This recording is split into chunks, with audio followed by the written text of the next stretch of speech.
December 23, 1944, Stalag Luft III, German Silesia. Colonel Hubert Zemke watched through the barbed wire as Wehrmacht guards dragged 3 American aviators back to the interrogation barracks. Fresh snow covered the ground, stained red in places where it shouldn't be red. The men could barely walk. One had an arm hanging at an unnatural angle. Another constantly spat blood. The third simply stared into emptiness with an expression Zemke recognized all too well: traumatic dissociation. They had been interrogated for 36 consecutive hours. Zemke knew what the Germans wanted: information about new precision bombing tactics, radio frequencies for fighter escorts, details about Norden bombsight technology. The American prisoners knew these things, and under systematic torture by the Gestapo, trained in extracting information from hardened Soviet partisans, the Germans expected them to talk. Everyone talked eventually. It was an axiom of interrogation. But these Americans raised on Iowa farms and in Massachusetts cities, young men who months earlier worked at gas stations and universities, wouldn't say a word beyond name, rank, and serial number. The Germans couldn't comprehend how it was possible. The story began months earlier, in American training camps where they prepared bomber crews for war over Europe. The U.S. military had studied British and Soviet experiences with prisoners of war. The statistics were devastating. Of air crews shot down over German-controlled territory, approximately 40% ended up captured. And once captured, they faced interrogations growing increasingly brutal as Germany lost the war and desperation replaced military protocol. American instructors implemented a resistance to interrogation training program unprecedented in American military history. It wasn't superficial preparation. It was immersion in trauma psychology, resistance philosophy, mental dissociation techniques. They taught aviators that giving information under torture wasn't treason. It was inevitable, but they also taught that resistance wasn't about never speaking. It was about controlling what you said, when you said it, and how you fragmented information to render it operationally useless. Training included brutal simulations that horrified civilian observers. Mock prisoners were subjected to sleep deprivation, confinement in tiny spaces, exposure to extreme cold, aggressive interrogations with blinding lights and constant noise. Some instructors were intelligence veterans who had studied captured Gestapo techniques. They didn't replicate physical torture. That violated the Geneva Convention even in training. But they replicated psychological pressure with clinical precision. Most revolutionary was the philosophical education. Instructors didn't just train techniques, they taught why to resist. They explained that fresh information had limited operational shelf life. If you could resist 72 hours, information about unit positions was already obsolete. If you resisted a week, radio frequencies had already changed. Resistance wasn't abstract heroism, it was military tactics with measurable objectives. But nothing prepared completely for reality. When a B-17 or B-24 was shot down by German flak and the crew ejected over enemy territory, theory evaporated. Men landed in snowy fields or hostile forests, often wounded, always terrified. They were captured by angry farmers whose cities had been bombed, or fanatical SS seeking revenge. And then began the real test of all training received. The German system for processing prisoners of war evolved considerably during the conflict.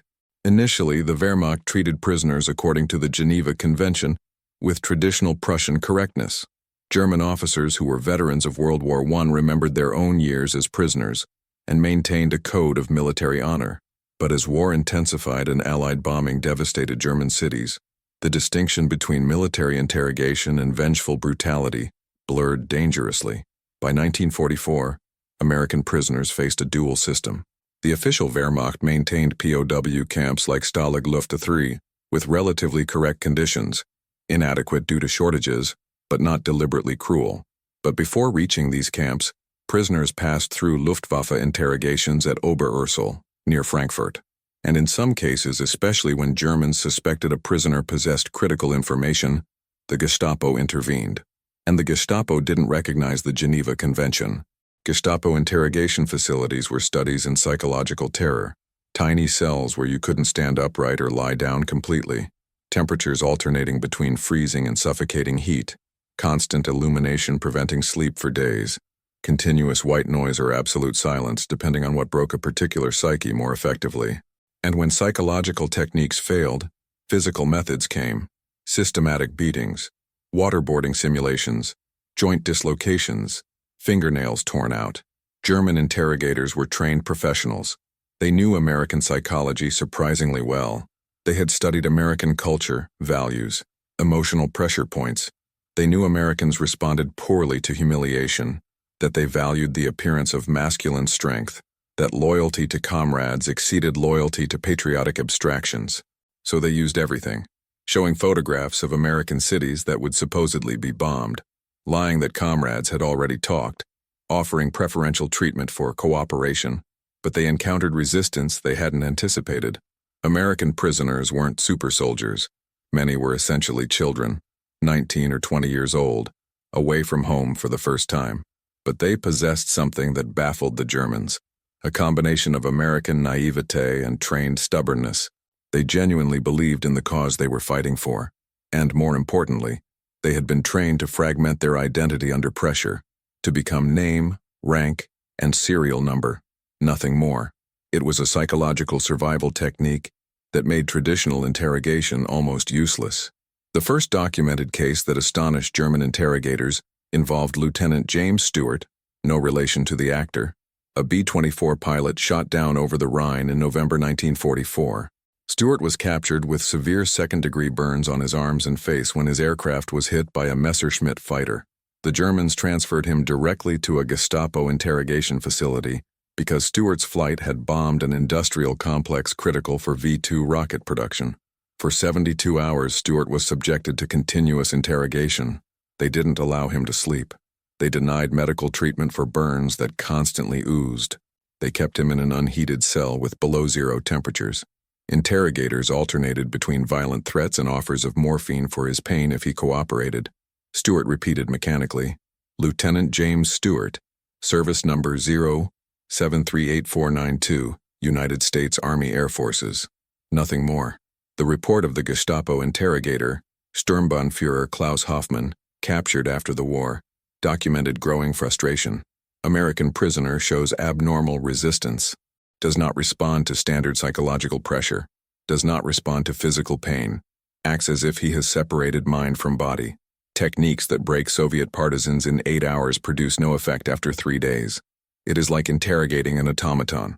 What Hoffman didn't understand was that Stewart was using precise techniques taught in training.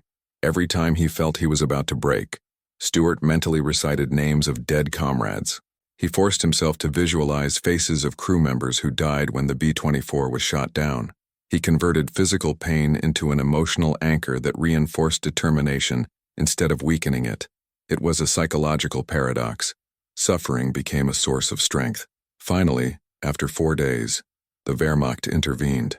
A Luftwaffe intelligence officer, Major Heinrich Eberbach, a war veteran with an old-fashioned sense of military honor, inspected Stewart's conditions and reported prisoner treatment violations to higher command.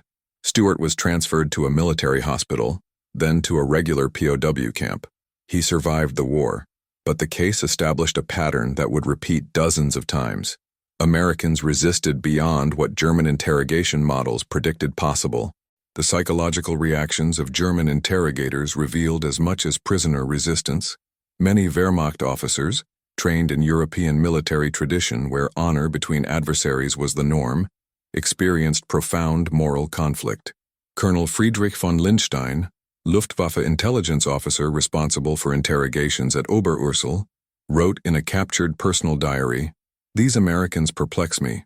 They are not warriors in the classical sense. They are farmers and students in uniforms, but they possess determination I haven't seen in hardened veterans. It's as if they genuinely believe their suffering has meaning." Von Lindstein identified a crucial aspect. Americans didn't resist through traditional military discipline. They resisted through ideological conviction. They believed in the democratic cause with a sincerity that Germans, cynical after years of Nazi propaganda, found almost incomprehensible. For the average German soldier in 1944, ideology was background noise. They fought for survival, camaraderie, duty. But Americans genuinely internalized the narrative of fighting against tyranny. That faith provided extraordinary psychological resilience. More disturbing for the Germans was that American resistance improved over time. Interrogation logic suggested prisoners weakened progressively, physically and mentally, but American prisoners seemed to develop coping mechanisms that strengthened with each passing day. They formed support networks even in confinement. They developed communication codes by tapping walls between cells. They created mental routines, reciting poems, solving math problems, remembering religious liturgies, that provided psychological structure even in the chaos of torture. Captain Robert Morgan's case illustrated this adaptation. Morgan, a B-17 co-pilot, was captured after a forced landing in occupied territory. During interrogation, he was beaten so severely he permanently lost hearing in his left ear. But Morgan developed a temporal compartmentalization technique. He mentally divided time into 1-hour blocks. He told himself, "I can endure anything for 1 hour." When the hour passed, he started another.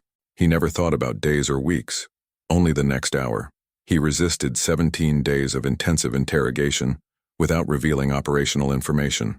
German military psychologists studied the phenomenon and concluded that Americans had received sophisticated resistance training, but they also recognized a factor they couldn't replicate. American culture that emphasized individualism paradoxically created resilient collectivism. Each prisoner resisted not just for an abstract country.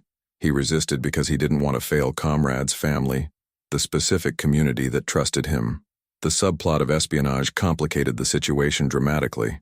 Allied intelligence had infiltrated agents into some German POW camps. These agents, trained by the OSS, Office of Strategic Services, or British intelligence, posed as prisoners to gather information about German morale, military capabilities, camp infrastructure. Their presence created an impossible dilemma for legitimate prisoners. If an American under interrogation innocently mentioned something about a cellmate, he could inadvertently expose an undercover agent. But prisoners didn't know who the agents were, by design, so they developed a culture of total silence that protected everyone. No one talked about other prisoners, ever, under any circumstances. This self-imposed omerta frustrated German attempts to infiltrate informants into the prisoner population. The Germans attempted to counterattack with their own operations. They planted Americans who spoke perfect English, supposedly newly captured, who tried to extract information casually. But these infiltrators were identified quickly. Prisoners developed subtle verification protocols, references to American pop culture that only a real American would know, specific regional slang, details about training that only someone who experienced it would know. A prisoner who couldn't name minor league baseball teams or specific cigarette brands was immediately suspect. More sophisticated was German use of recording technology. They installed hidden microphones in cells, barracks, recreation areas. They recorded conversations between prisoners hoping to capture useful information. But Americans developed an ingenious countermeasure, coded language that seemed like trivial chat, but transmitted information between prisoners about who had been interrogated, what they had asked, what techniques the Germans used. For example, an apparently innocent discussion about baseball could transmit complex messages. The Yankees won the World Series in 5 games meant interrogation lasted 5 hours. DiMaggio hit a home run in the 9th inning meant I resisted until the end without revealing anything. The Germans listened to hours of recordings about American sports without understanding. It was encrypted tactical communication. This intelligence war within the prison elevated resistance to a collective level. It wasn't just individual against torturer. It was organized community against complete interrogation system. Prisoners created resilience networks that multiplied individual resistance capacity. And Germans, accustomed to breaking isolated prisoners' wills, had no effective doctrine against organized community solidarity. The emotional weight of silence generated devastating moral dilemmas. American prisoners knew that information they possessed could save German lives if revealed, but would cost American lives. This simple utilitarian equation was exponentially complicated by the inevitable humanization of the enemy. Lieutenant David Cohen faced an extreme version of this dilemma. Cohen, a B-24 navigator, was captured after the bombing of Dresden. His interrogator, Wehrmacht Captain Werner Schultz, had been an English professor in Berlin before the war. Schultz interrogated professionally during the day, but occasionally conversed humanely with Cohen during breaks. He mentioned his family, wife and 2 children, lived in Kassel, a city Americans would bomb soon according to intelligence Cohen possessed. Schultz never directly asked for information, but the shared humanity was evident. Both loved literature. They discussed Hemingway and Remarque. Both had families waiting for their return. And Cohen knew the bombing of Kassel would probably kill Schultz's wife and children. One word, a simple warning, could save innocent civilian lives. But it could also alert anti-aircraft defenses that would kill American crews. Cohen said nothing. Kassel was bombed 2 weeks later. Schultz disappeared from the interrogation facility. Cohen never knew if Schultz's family survived. After the war, Cohen suffered severe depression, alcoholism, marital collapse. In a 1978 interview, he admitted, "Technically, I did the right thing. Strategically, I protected military operation. But morally, I carry those potential deaths every day of my life." This wasn't an exception. It was the norm. Prisoners constantly faced versions of this dilemma. Guards showed photographs of German children killed in bombings, asked, "Is this worth it?" Interrogators argued the war was already lost for Germany anyway. That information no longer mattered. That cooperation would only accelerate the inevitable end and save lives on both sides. The arguments were logically compelling, but Americans had internalized a deeper principle. Once you start rationalizing exceptions, resistance collapses completely. You couldn't resist mostly. It was absolute or nothing. So they swallowed guilt, accepted moral ambiguity, and kept repeating name, rank, and serial number. The psychological cost was immense, but the alternative was complete collapse of discipline. The escalation came in January 1945 when Germany, desperate as Soviets advanced from the east and allies from the west, implemented Operation Dämmerung, Operation Twilight. It was a plan for massive simultaneous interrogation of all Allied prisoners in German camps. The objective was to extract information about final invasion plans, new weapons capabilities, coordination with Soviet forces. Implementation was systematic and brutal. Prisoners were segregated by specialty, bomber pilots separated from navigators, armament engineers separated from radio operators. Specialized interrogators applied specific pressure to each group, but they also increased physical intensity. SS commandos took control of some interrogations, and they had no Wehrmacht scruples about the Geneva Convention. Stalag Luft III experienced transformation from a relatively tolerable facility to a prison of terror. Colonel Zemke, the highest-ranking prisoner and de facto leader under American military code, organized structured resistance. He implemented a system where prisoners practiced interrogating each other, preparing for increased pressure. He established an information hierarchy: what could be revealed without operational harm, what must be protected absolutely. Zemke also negotiated directly with the camp's German commander, Oberst Friedrich Wilhelm von Lindeiner, an old-fashioned officer who maintained military honor standards. Von Lindeiner abhorred SS methods but had limited authority. Zemke argued that brutality against prisoners would violate laws of war and result in trials after Germany's inevitable defeat. Von Lindeiner agreed to limit SS access to prisoners under his custody, risking his own position. This diplomatic dance between mutually respectful enemies contrasted violently with SS brutality in facilities where they controlled completely. In Buchenwald, where some Allied aviators were sent erroneously, or deliberately, conditions were indistinguishable from concentration camps. POWs mixed with political prisoners suffered forced labor, starvation, arbitrary executions. Technologically, Germans attempted a quantum leap: pharmacological interrogation. They experimented with sodium pentothal, recently developed truth serum, but effectiveness was limited. Subjects under the influence talked, but talked incoherently, mixing reality with fantasy. Extracted information was so unreliable that Germans mostly abandoned the technique. Additionally, it violated the last vestiges of medical scruples the profession maintained even in total war context. The convergence came with an unexpected event. Germans began recruiting American prisoners for propaganda. The operation was sophisticated. They selected prisoners with technical backgrounds, offered preferential treatment, better food, heated accommodations, medical attention. If they recorded radio broadcasts denouncing bombing of German cities as war crimes, some accepted. Official American history minimizes this, but declassified archives confirm approximately 50 American prisoners participated in German propaganda broadcasts during the war. Their motivations varied. Some genuinely believed area bombing was immoral. Others simply wanted to survive, and collaboration seemed an acceptable price. Some planned sabotage from within, but the overwhelming majority rejected offers, even when the alternative was return to brutal conditions. The reasoning was pragmatic as well as moral. Collaborators would be tried for treason after the war, but deeper was an internal code Americans developed. Refusing collaboration wasn't just patriotism, it was preservation of identity. Under torture, you might lose control of your body, but voluntary collaboration was losing control of your soul.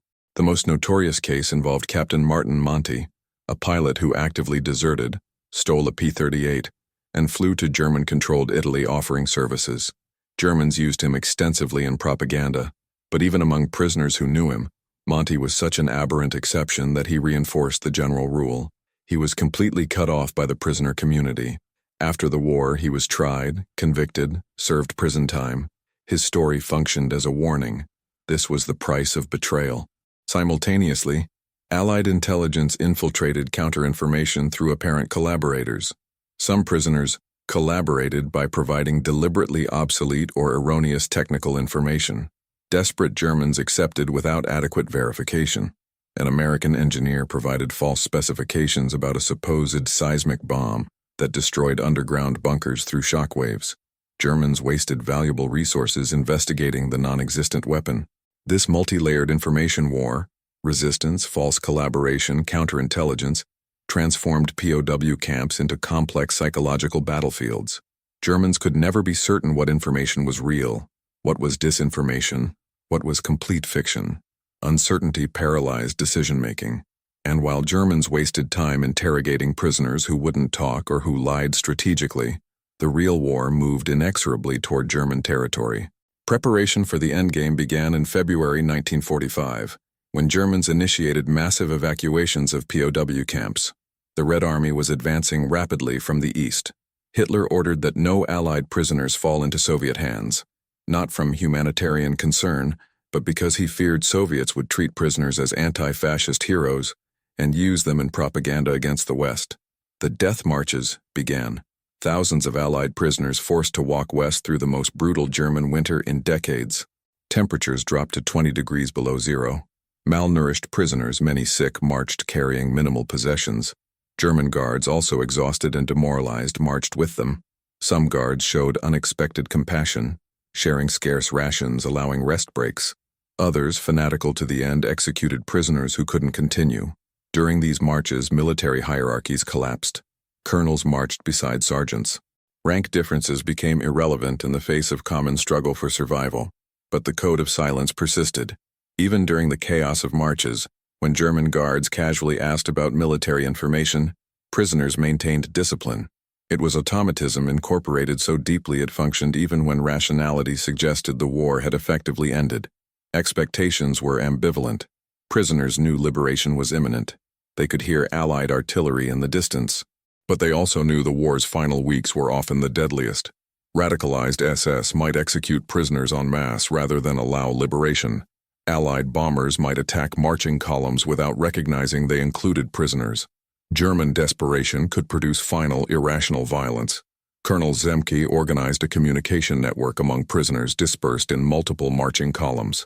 Using messengers who voluntarily risked execution for moving between groups, they coordinated plans for contingencies.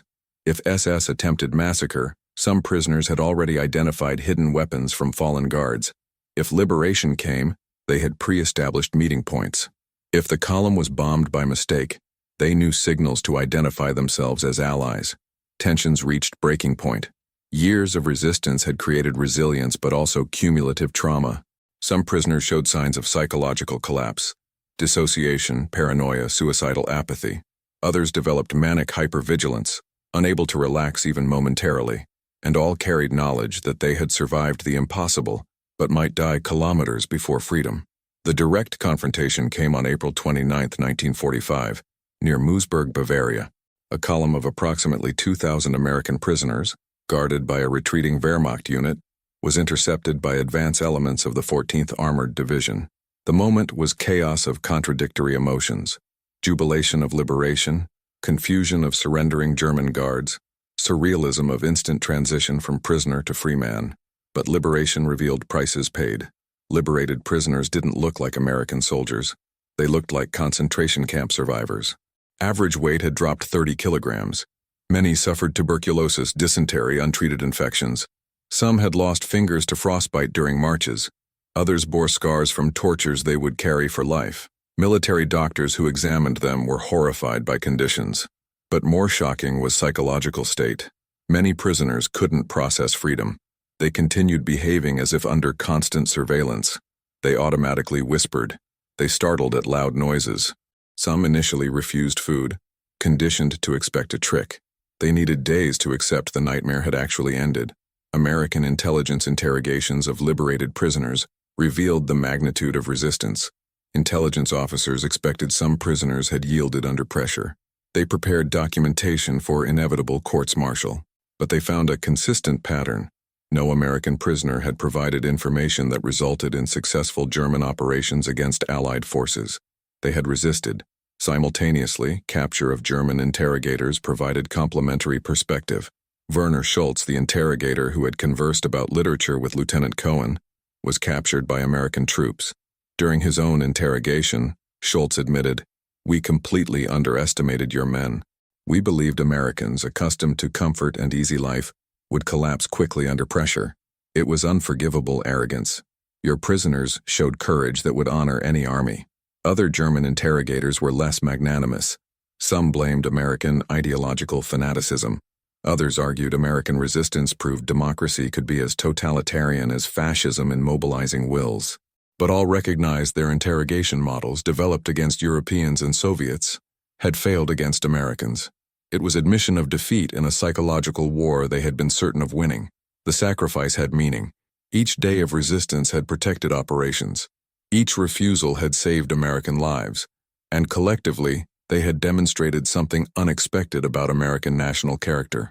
The culmination of understanding came when military historians analyzed captured German records. Wehrmacht intelligence documents revealed systemic frustration with interrogations of American prisoners. A March 1945 report from the Oberkommando der Wehrmacht concluded, "Interrogations of American prisoners provide minimal operational intelligence. Prisoners are exceptionally well trained in resistance. Intelligence value of this source is insignificant compared to resources invested." This admission was extraordinary. Germany had perfected interrogation during years of war. It had broken French resistance networks, infiltrated Yugoslav partisans, extracted information from British commandos.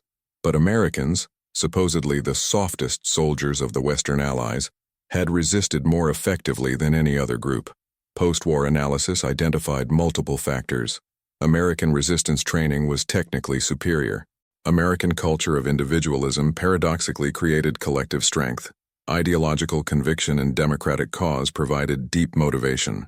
But a frequently ignored factor was the prisoner's youth itself. Many were 19, 20 years old, an age when identity is still malleable. Resistance training was incorporated into adult identity formation. It wasn't a learned technique superimposed on existing personality. It was a fundamental part of who they became as men. Comparison with other nationalities was instructive. British prisoners showed admirable resistance rooted in military tradition and cultural stoicism. Soviet prisoners resisted fiercely from fear of consequences of returning to the USSR. Stalin treated repatriated prisoners as potential traitors. But American resistance was qualitatively different. It wasn't just obedience to training or fear of punishment. It was expression of internalized values. Germans had committed a fundamental strategic error. They confused material comfort with moral weakness. They underestimated a prosperous society's capacity to generate citizens willing to suffer extraordinarily for principles. It was an understandable mistake. Nazi ideology despised democracy as a system that made men weak. But American prisoners had refuted this theory with the most compelling evidence possible, their own broken bodies and minds that never yielded. By late April 1945, with Germany collapsing, the legacy of prisoner resistance was already secured. There were no immediate parades or medals. These men simply wanted to go home. But they had established a resistance standard that would influence American military training for generations. And they had taught enemies a humiliating lesson. Never underestimate men fighting for something they genuinely believe in. The moral revelation of American resistance under torture wasn't validation of individual heroism. It was exposure of uncomfortable truth about human nature under extremes. Prisoners who resisted weren't supermen. They were Kansas farmers, Detroit mechanics, California students, and all carried devastating psychological scars for the rest of their lives. When veterans returned to the United States, most never spoke publicly about experiences. Post-war American society celebrated victories, not sufferings. POWs were often viewed with uncomfortable pity or suspicion. How did you get captured? Why didn't you fight more? The military culture of the era valued aggressive combat over passive resistance, so veterans kept silent about what they had endured. Decades later, when PTSD was finally recognized as a legitimate condition, many of these veterans belatedly sought treatment. Therapists discovered that interrogation trauma was qualitatively different from combat trauma. In combat, you could fight. In interrogation, you could do nothing except absorb pain. It was total impotence combined with total responsibility. The psychological tension was unsustainable. But they also discovered something unexpected: profound pride. Veterans carried guilt about dead comrades, about being unable to protect German civilians, about 1,000 impossible decisions. But they didn't carry guilt about having talked, because they didn't talk. In a life marked by war's moral ambiguities, that certainty was a psychological anchor. They had done the right thing in the most extreme circumstance imaginable. Surviving German interrogators offered complementary perspective. Werner Schultz, living in West Germany after the war, worked as a translator for the American Army during occupation. In a 1963 interview, he reflected, "I spent the war trying to break men who couldn't be broken. They taught me a lesson about democracy that no book could. We thought their system made them weak. We discovered their system made them unbreakable in ways we never understood." The lesson transcended military context. In an era of authoritarianism that promised strength, democracy had produced more resilient citizens. Not because democracy trained better, though it did, but because democracy gave citizens something worth resisting for, and that difference ultimately was as decisive as any technological weapon. The legacy was conceptual beyond statistics. Americans had demonstrated that modern war wasn't fought only with steel and explosives. It was fought with information, perception, psychology. They had converted their landscape into a weapon, their culture into a shield. Germans possessed superior technology in many aspects, but Americans understood something more fundamental. In total war, everything is battlefield, including what the enemy believes he sees.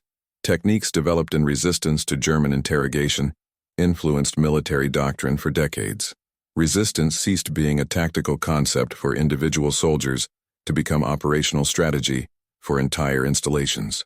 The central principle, making the enemy see what he expects to see, not what actually exists, became a pillar of deception operations into the digital era.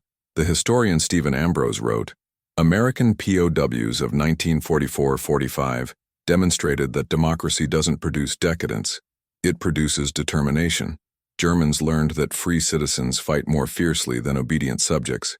It was a lesson paid for with blood and trauma, but it was the definitive lesson." The final paradox persists. These men were physically broken but never defeated. They carried visible scars for the rest of their lives, but they preserved something more important than physical integrity. They preserved moral integrity. The moral revelation of the British strategy didn't come during battle but afterward, when academics and philosophers examined implications of systematic deception. Was British victory a triumph of democratic ingenuity over authoritarian force? Or demonstration that democracies would also use total deception, sacrifice truth, convert entire reality into military instrument? Prime Minister Churchill understood the ambiguity from the start. In a private speech to the War Cabinet in September 1940, he said, "We lie to the enemy, so our people can live in truth." The phrase captured the central paradox. Preserving open society required absolute secrets. Protecting democracy demanded operational authoritarianism. The contradiction was irresolvable but necessary.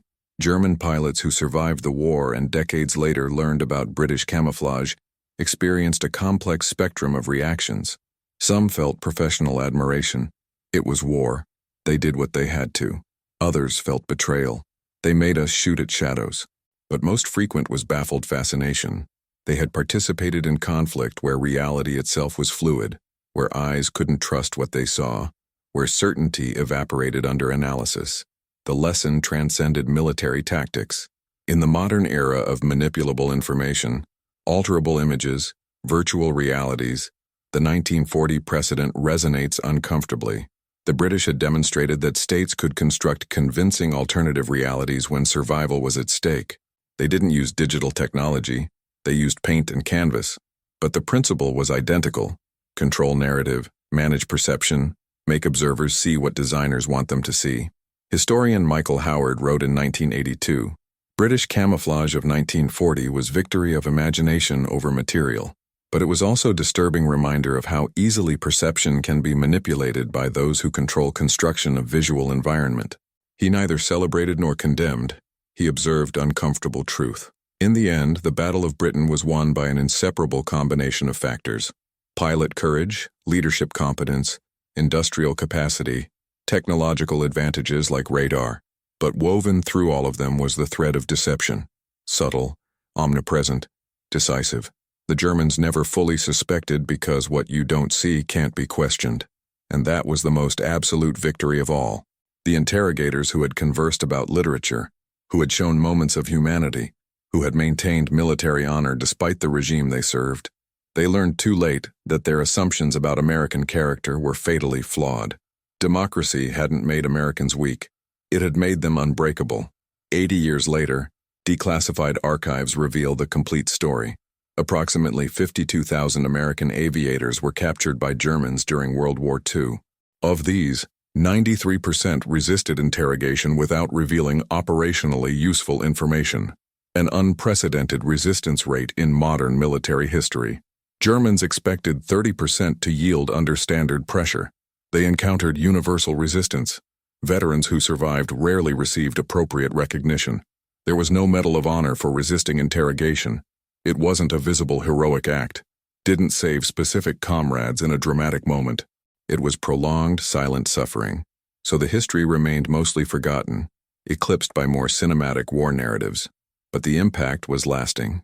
The U.S. military's SEER, Survival, Evasion, Resistance, Escape, training program, implemented after the Korean War, was developed directly from World War II lessons. Techniques that worked against German interrogators were refined and taught to generations of military personnel. And when American soldiers faced torture in Vietnam, Iraq, Afghanistan, they resisted with direct heritage from those 1944 aviators. There's a silent monument at Arlington listing names of POWs who died in German captivity. Approximately 8,500 names. Some died from disease, malnutrition, accidental Allied bombing. But some died specifically because they resisted interrogation to death. Their names are engraved alongside combat dead, because their resistance was combat, only fought with different weapons. Historian Stephen Ambrose wrote, "American POWs of 1944 to 45 demonstrated that democracy doesn't produce decadence, it produces determination." Germans learned that free citizens fight more fiercely than obedient subjects. It was a lesson paid for with blood and trauma, but it was the definitive lesson. The final paradox persists. These men were physically broken but never defeated. They carried visible scars for the rest of their lives. But they preserved something more important than physical integrity. They preserved moral integrity.